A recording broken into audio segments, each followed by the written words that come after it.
Welcome to a Northern Monkeys battle report. This is a good one, pitting the Orks against the Steel Legion. It's an Armageddon classic. So this is my green Tide Orks list. Got a War Boss leading 20 boys just to make them a bit more hitty. The Pain Boy, I think the 5 up field no pain's generally worth it.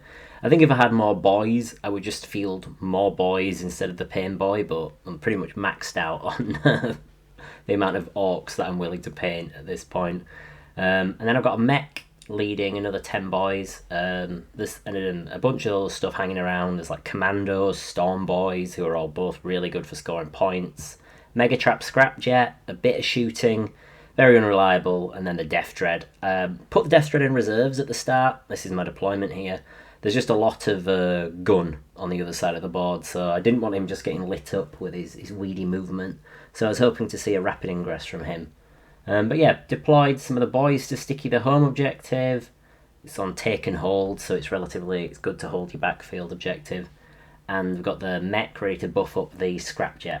So yeah, it's a pretty mean list of Orks ready to charge across the battlefield, but you'll see what they're up against soon.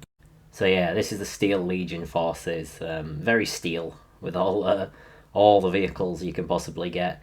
It's all the chimeras, all containing infantry squads, and there's a command squad running solo in a chimera, just for the special weapons and the orders, and because they won't fit in a chimera with their guys, unfortunately. But apart from that, you've got Scout Sentinels for that reroll ones to hit, it's really good, and a bit of shooting with their las cannons and hunter killers. A couple of Hydra tanks, just really efficient shooting platforms. Like, they're not that good, I would say, but they only cost like 70 points, so can't really argue with that. And then the field ordnance batteries, which are definitely going to leave a mark on the green skins. Just sort of deployed fairly far back to avoid getting like tagged up turn 1, but the vehicles are all pretty fast, so it's not too dangerous for the guard getting locked out here. So luckily for the Orks, they get turn 1, which means the boys use their objective to secure the home objective, and the rest of the lads just kind of all surge forward. Now, I didn't call the War turn 1 because I didn't really need the 5 up invulnerable save, just because the detachment gives it. All the units of boys all have a 5 up invuln, so I didn't really feel the need for it. And I think that was the right call here. They kind of surge onto the middle. I was hoping to sort of sticky that and springboard forward, sort of tie the guard up, score a good amount of primary. On the other flank, no, unfortunately, the advance on the boys was pretty poor, so they didn't reach that other objective. But the mech did buff up the Scrapjet, so he was hitting on 4s with all those missile shots. Commandos just got into those crates on the far side there. They're a bit hard to make out, but they are sabotaging those crates, sticking bombs all over them and stuff. And the Megatap Scrapjet hitting on 4s, he fired everything into a Hydra, hoping to bring it down. But unfortunately, I didn't get any points because I rolled a 1 on the number of shots and then command point and re-rolled into another 1. So, didn't go very great for the Orks, but, you know, got some solid positioning, got some pressure on, and now it's time for the guard response. Just thought this was a really cool shot here, the infantry squad kind of bundling out into the building, setting up their heavy bolter, ready to lay down fire into the absolute horde of Orks that are pouring forward here. Just the sort of thing you like to see on your Warhammer boards. Now, so talking to my opponent after the game, got a few insights. The guard were trying to be more aggressive here. They've only played a few games of 10th edition and they were just worried about getting sort of boxed in and not being able to score primary. That's previously been their kind of downfall. Even though they've done a good job of killing enemy units, they've just struggled with the scoring. So a few of their units, the Chimeras and the infantry and the Sentinels, all push forward pretty aggressively. They can't unfortunately score engage on all fronts, and they don't get extend battle lines as they miss. They don't have the movement to get there. However, they do form up a very solid gun line. Now, I was a bit worried about this. I was sort of like, oh well, I might use like a whole squad of boys, but hopefully I can use the kind of regeneration to get them back in the fight. And boom, yeah, I lost all 40 Ork boys turn 1 just to sheer numbers of shots, everything getting lethal hits, or, well, not the vehicles, but all the infantry getting lethal hits really helped. Just really good rolling by the guard. It turns out their 4+ ballistic skill doesn't really matter if you only roll 4+ to hit on everything. But yeah, I was sort of thinking, oh, maybe I'll lose one squad and take a bit of damage out of the other, but no, they're all gone. And even the stuff like the Chimeras all getting their las guns, even though they've got no one inside them, all just contributed to this mass kind of rout of the boys in the middle.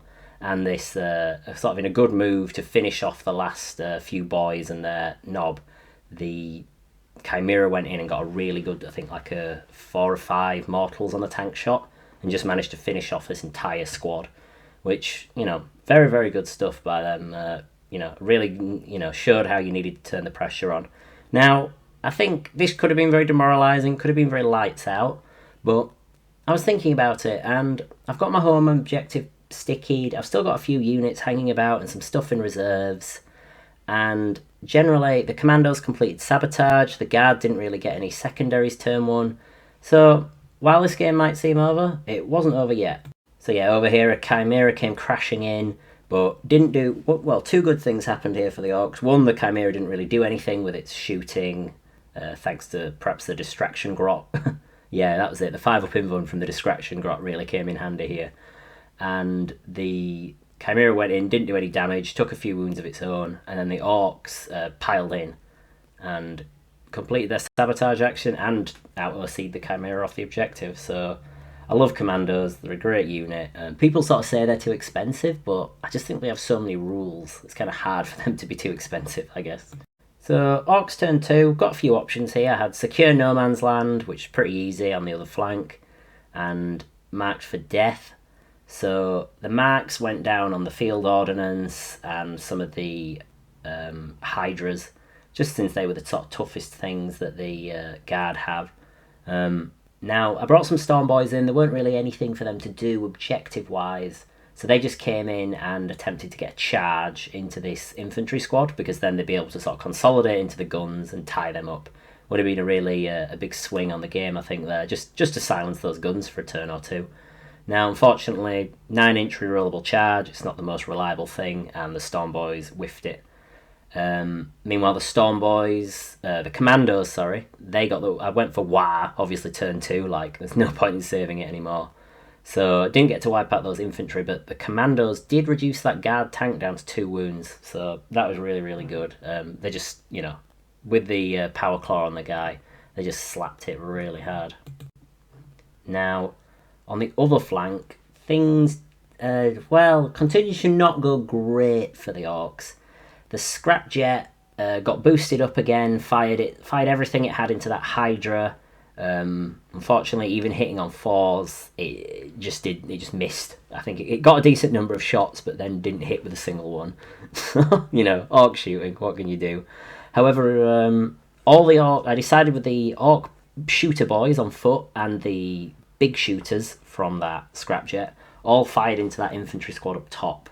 Unfortunately, the infantry, just the heavy bolter guy lived, so the rest of the guys all went tumbling out of the building, riddled with bullets, but the rest lived. And the Ork boys, with that, they didn't have choppers, which I think was at the end of the day, like, I think shooter boys are just really not good. But they went piling into this infantry squad, but even with the War, they just couldn't kill all the guard infantry, unfortunately. But on the better news, the impact hits from the Scrapjet went really, really well. So this took it took about 6 to 8 wounds, I think, between tank shock and the ability that the unit has. It just smashed that Chimera really hard, which was nice. And unfortunately, though, this tank in the middle here, the Chimera with the heavy double flamers, the Warboss went into it with all his attacks, but good saves by the Chimera meant it lived on a single wound, which is unfortunate. But the Squig did almost finish it off. That would have been really good. I was really hoping for it, but unfortunately another past save for the Guard there. So Guard turn 2, not the best for them, unfortunately. The 2 vehicles here sort of stayed locked up, so the Ork got to hold the objective there, with the Scrapjet. And in the centre, the Warboss just gets completely incinerated by the 1 wound Chimera, which was a shame. The Sentinels, however, they moved up, and I thought I'd try something a bit spicy, even as my last squad of boys were wiped out by a single volley from the guns. Those things are really, really good. I think people are kind of, because there's so much other good stuff for the Guard, people are really missing out on those, how good those field guns can be. So I rapidly ingressed in the Death Dread here, because I needed to threaten these Sentinels from just running in and taking my home objective. Now, I said earlier I didn't deploy him because I just thought he'd get shot turn 1.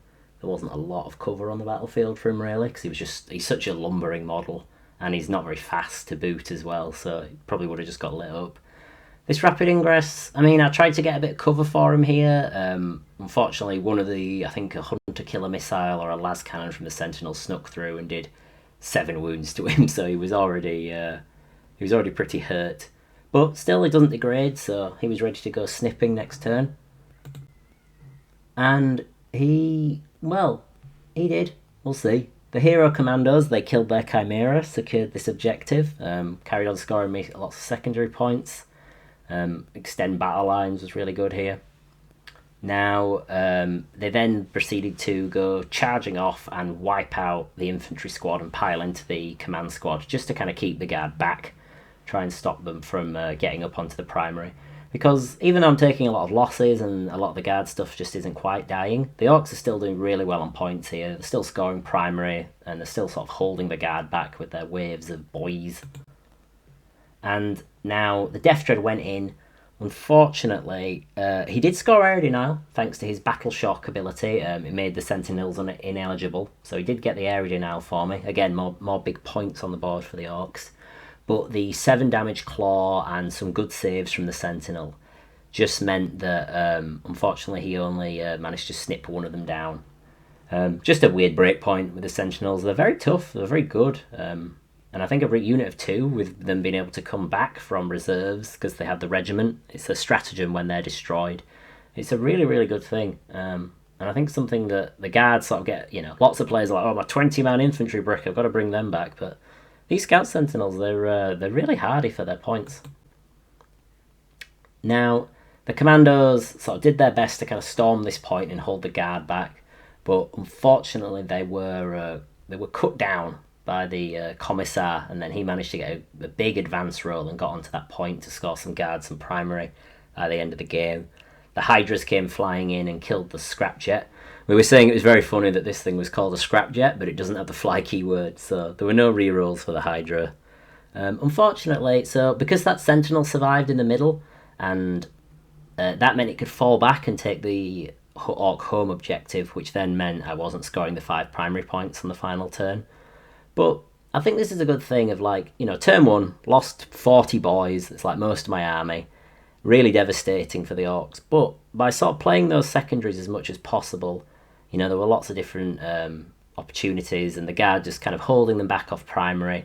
Unfortunately, going second meant the Guard kind of got a good deal, and just were able to score those late turn secondaries by running guys onto objectives. Late primary by running guys onto objectives. It just worked out for them. But again, the score there was 10 points in it. So, 5 points here, 5 points there for the Orks. And, they got, if they get a bring it down, or they just wipe out a few more squads, get some no prisoners, stuff like that.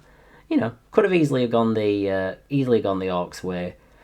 So I think that's just the point of bringing this one. Apart from showing a really cool and thematic matchup, the Steel Legion defending Armageddon from the Orks.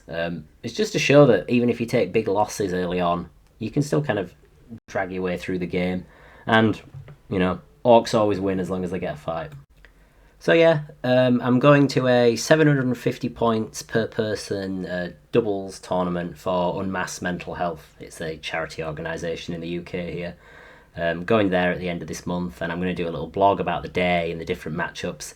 And I'm taking Green Tide. The list is going to be this list I took today, minus the Death Dread, the Mech, and the Scrapjet. So, just 50 Ork boys running up the field, I think. It's a skew list, I suppose, but it should be fun. I think people enjoy skew lists like that because they just kill a lot of Ork boys. Maybe it'll be good. It'll be interesting to see whether the detachment pans out a bit better in other games. Maybe not against Imperial Guard. But yeah, we'll see. Thanks for watching. Like and subscribe. Just a casual little battle report. I think, a few tips for the Guard. They're looking really, really good at the moment. And Orks are a lot of fun at the moment.